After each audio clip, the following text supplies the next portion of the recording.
Welcome to lowkeypd. In this tutorial, I'm going to show you how to add a video placeholder to a scene in Google Vids.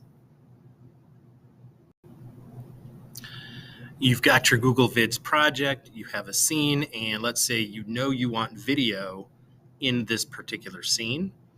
If you go into Insert, you can click on Video Placeholder. And what this will do is this will give you a bunch of different shapes over here, and that will give you the structure of the outline of the video without actually having a video to put in it yet. This is exactly what it sounds like. It is a placeholder.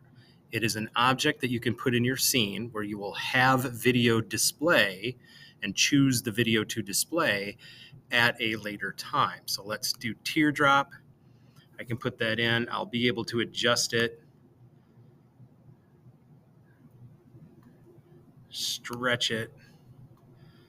All right, and then I can select the video I want to put in, or I can record a video, and it will insert the product of that recording into that placeholder. All right, so if you want to record your own video, you can record your own video. Don't forget to like and subscribe for more tech tutorials, and you can find my videos on YouTube by searching lowkeypd.